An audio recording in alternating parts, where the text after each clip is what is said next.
Hello and welcome to this edition of Home Entertainment. I'm Brandie Yates, and joining me here is Nikhil Saboo, who plays Connor Murphy, and dear Evan Hansen, coming to Wharton Center. Nikhil, thank you so much for being here today. Thank you for having me. Thank you for having me. Well, before we jump into Dear Evan Hansen, which is one of my favorites, and I've never seen it on stage. I've only seen the film, and I've been listening to the soundtrack ever since. But let's talk a little bit about you and your career and what got you to where you are today. Yeah. I mean, if you want to go for what got me here today, whoa, we have to go back. But sort of the abridged version. I guess I grew up with Bollywood movies, and I didn't click in that a musical literally is a Bollywood movie just on stage. And when I had that thought, everything just exploded. And I was like, oh, I've always wanted to do Bollywood movies, but this is my channel. I went to NYU, went to Steinhardt for vocal performance, and I sort of did off-Broadway shows. I was in the original Broadway cast of Mean Girls, Wow. and that was a thrilling 2 years. I then later joined the company of Hamilton on tour, the Angelica Company, and then post-pandemic, I went back to Hamilton for maybe 3 weeks, but on the second day that I was there, I got the call that I was cast as Connor Murphy in Dear Evan Hansen. And so I said, goodbye, Hamilton, loved you, and hello, Dear Evan Hansen. So it was, yeah, so that's sort of my abridged version of the sort of the big hitters of my career. Big hitters. Yeah, Hamilton and Mean Girls, both shows just came to the Wharton Center actually. So Yeah, audiences should be all familiar. exactly. We've been sort of chasing around each other throughout the nation, so it's Well, congratulations. That sounds like an incredible career so far. thank you. Appreciate it. So for here's your little synopsis time for Dear Evan Hansen. What can people expect? What is the story that you're allowed to say? We don't want to give too much away. Um, Exactly. Tell us a little bit about that. So we follow Evan Hansen, who is a 17-year-old, and we sort of follow him about how he sort of navigates through high school. He gets caught in this sticky situation, and you get to see his rise and fall. And I think that's all I will say. Yeah, we don't want to give it away because there is a lot to this musical and the There, storyline. there is so much. I truly would say it is for every single person to come see the show. You're gonna get like these huge, like soaring numbers, pop rock, all these wonderful score, and it's super. It's both heart wrenching, but also like makes you belly laugh like crazy. I Yeah, literally laugh off stage inspiring. every single day, and very very inspiring, very very true. Yes. So you hit it on the head. The soundtrack, the music is just incredible. I do like to watch and listen to things if I can before I go see a show, but sometimes I do like to be surprised. But this Mhm. this music is incredible. Oh yeah, oh yeah. And we just had sound check. We're currently in Madison, Wisconsin. We had Okay, sound check, and I love to, after I'm done with sound check, to go sit in the theater and just listen to the sound. I mean, beautiful. the combination of what the band does, they're so incredible. The band that we have is so incredible, and all of the singers that we have on stage, it blows my mind that it's only 8 people, and you Wow, I feel like didn't you're at a rock realize that. concert. It's only 8 people in the cast that are there, and it feels like you're at a rock concert. So, yeah, Powerhouse. Yes. the music is just wonderful. Tell me a little bit about your character. What's your favorite part about playing Connor Murphy? Yeah. Well, the favorite thing about Connor Murphy is that it's just all about me. So, The whole musical is well, literally about you. yeah. No, I think Connor Murphy gives us sort of a lens into what the story, I think, what the root of the story is about um, connection with others, the power of connection with others, and also the fact that, I mean, I would say it's in the lyrics of the show, but that we are not alone. And I think that Connor Murphy, through struggling with depression and sort of navigating through his own life, um, there's so many things that we kind of, I mean, I see myself through Connor's lens a lot, and I know that so many people that then see the show as well. But I think that, to see his character kind of, I don't want to give away too much. I know. Go ahead. It's kind of, maybe we should see the show and we'll have an interview after that. But I think that he really is the thread throughout the entire story that really kind of hits the message of, you know, if there is that one person in your life that you can reach out to and say, "How are you doing?"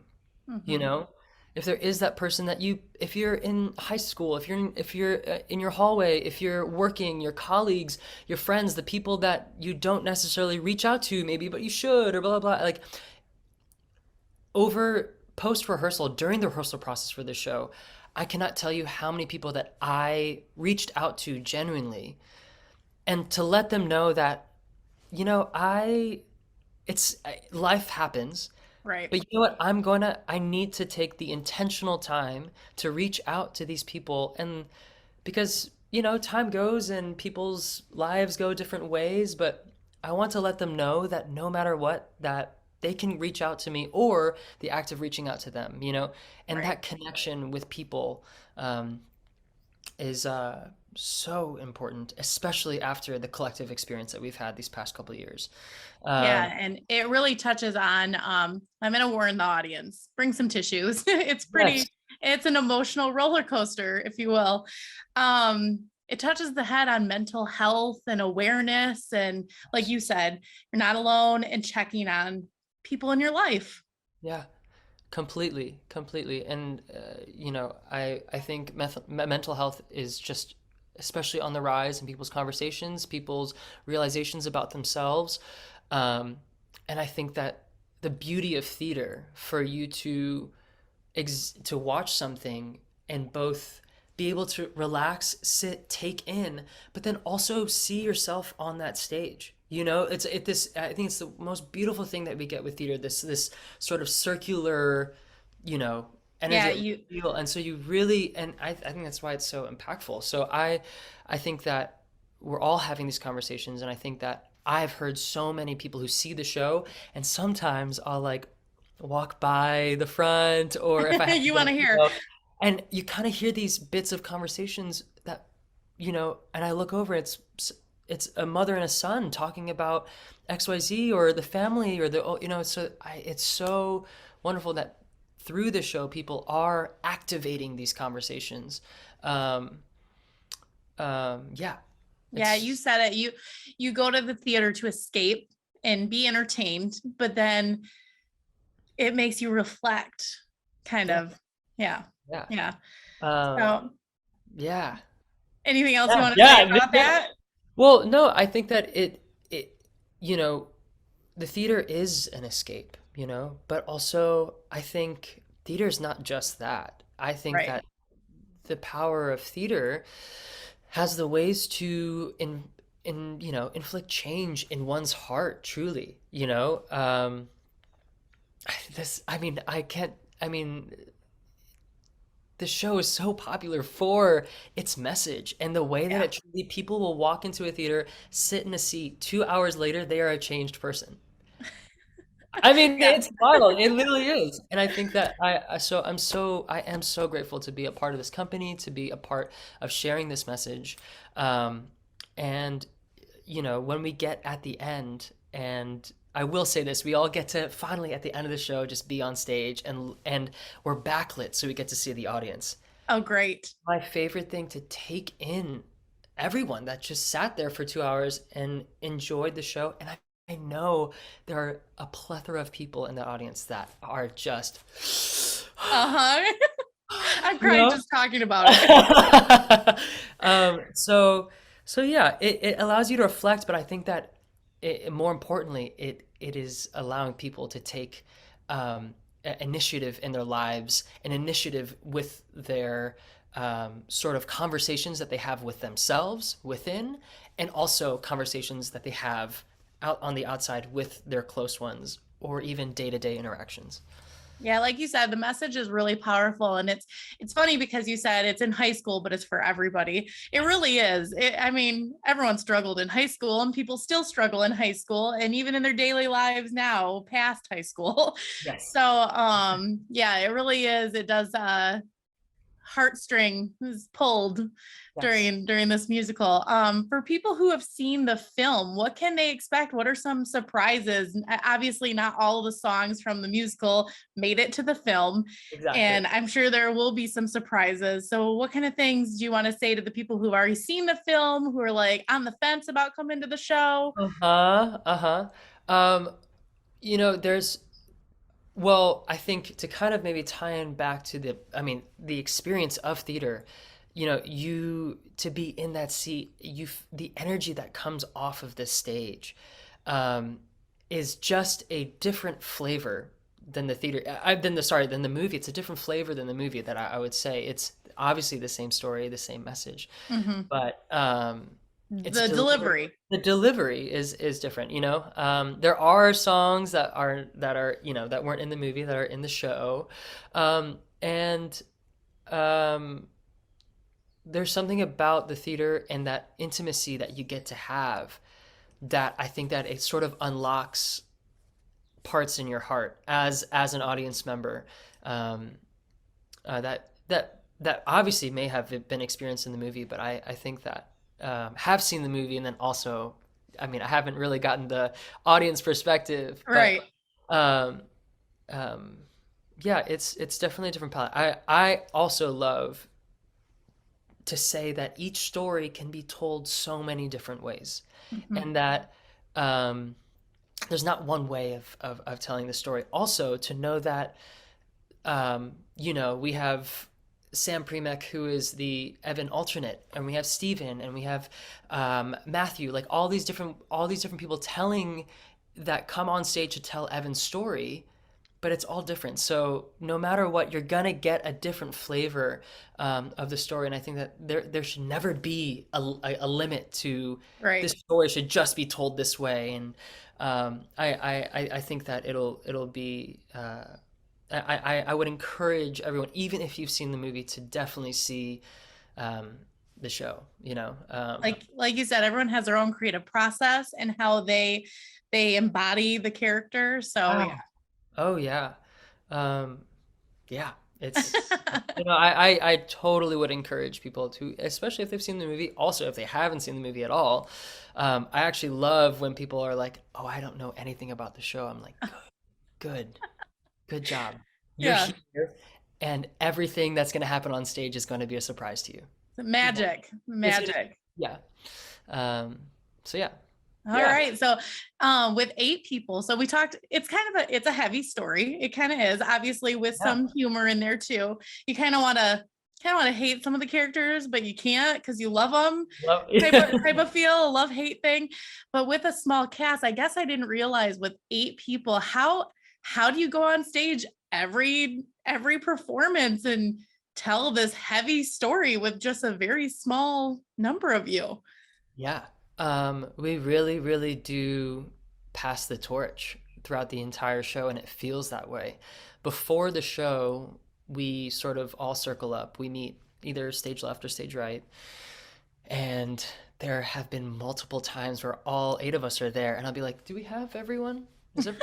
Oh, oh, this is everyone. Okay."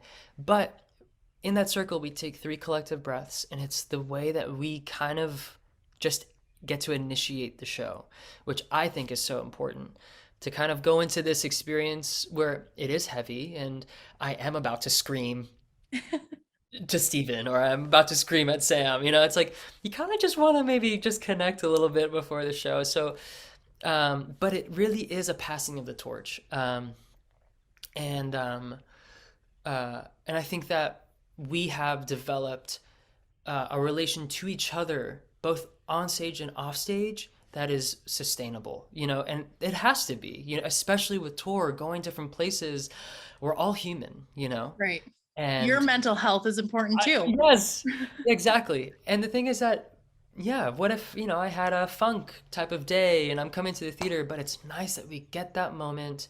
And also, it's nice that we have collectively created this bond with each other, and this friendship with each other, um, to, to hold that torch and take it from start to the end, Um, so it really does, I say, the way that we get through the story each night is truly because of the people who are involved. Right. Uh, I, yeah, that would be my straight answer for that. Good. You Really, you touched upon it. You said when the things we've all been through in the last couple of years with the pandemic and that kind of thing, has that changed your creative process and how you deliver? Tell us about that. completely, completely. It's um, as an artist and as a storyteller, um, we are pulling from our own experiences, and if I were to tell this story 4 or 5 years ago, I obviously it would be different than what I experienced through the past few years, and then to then do this, story again. So I think that because it starts with, us as artists and us as Mhm. storytellers, I'm obviously going to, have a different output, because I've taken in, life, and I think within that, it as I said, I mean, it all comes back to this circular type of thing. I'm taking in and I put out. I with the theater, that's just how it goes, from even during the show, during the process, rehearsal process, uh, or anything like that. So, um, it definitely is different, and I think that we went back into rehearsal when coming back from the pandemic. We had a full 4 or 5 week rehearsal process, and also tech, and, um, I think that the show is different. It's not the same. Even Mhm. if you maybe saw the show, I know we're like returning, to a couple cities, but I would also then encourage you to see the show again because it is a different show. Even Yeah. if it's the same person, the person is different, Who were you a couple, 4 or 5 years ago? Right. That's Right. obviously a different thing.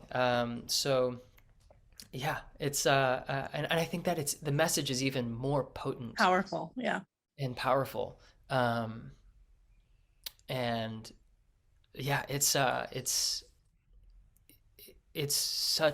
I just have so much gratitude to be able to tell a story like this, to go from Hamilton that had all the, messages and stories and knowledge and everything like that, and to make the decision to say, hey, okay, there's this other opportunity, and I need to kind of weigh the balance out. And honestly, what sort of took the cake was the message, was the Right. story.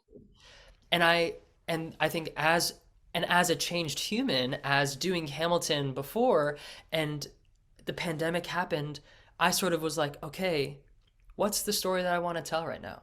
You Right. know? And I'm not saying one's better than the other, obviously. Right. It was more of I was changed, and this is sort of, opportunity that came, and it felt like the right thing to do. Yeah. Uh, I kind of feel like I think it said Dear Evan Hansen opened in like 2016. I feel like it was kind of ahead of its time and it's even yeah, more powerful now. yeah, I Yeah. completely agree with that. Yeah. So, okay. So, like I said, a lot of heavy stuff, but it is incredible. And like I said, I'm very excited to see it on stage. I've only seen the film and listened to the songs. Here's your shameless plug time. Tell us again why people should come see Dear Evan Hansen when it comes here to the Wharton Center soon. You should definitely come see it. You literally will laugh and you'll cry, you'll feel everything. And honestly, I think that the message itself, is something that I wish every person, who comes to Wharton Center will get to experience. Um, and then, can I put one other shameless plug? Please go for it. Um, I am partnering with, Broadway for Racial Justice, BFRJ, and Darkness Rising. Darkness Rising is a mental health nonprofit.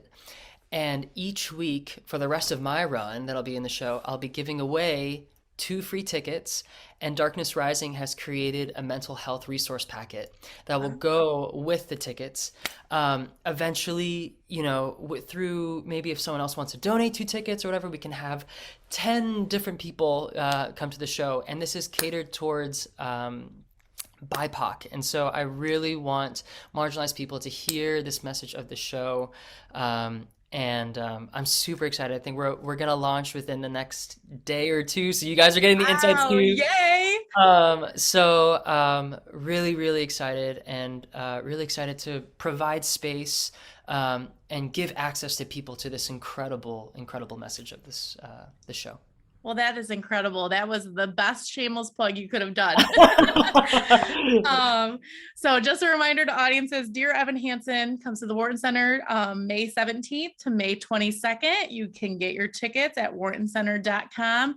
And Nikhil, thank you so much for talking to me today. And we look forward to seeing you on stage. And what an incredible career and a great interview. And very nice to meet you. So nice to meet you, Brandie. We'll see you there at the Wharton Center. All right. Well, thank you everyone for watching this episode of HOM Entertainment.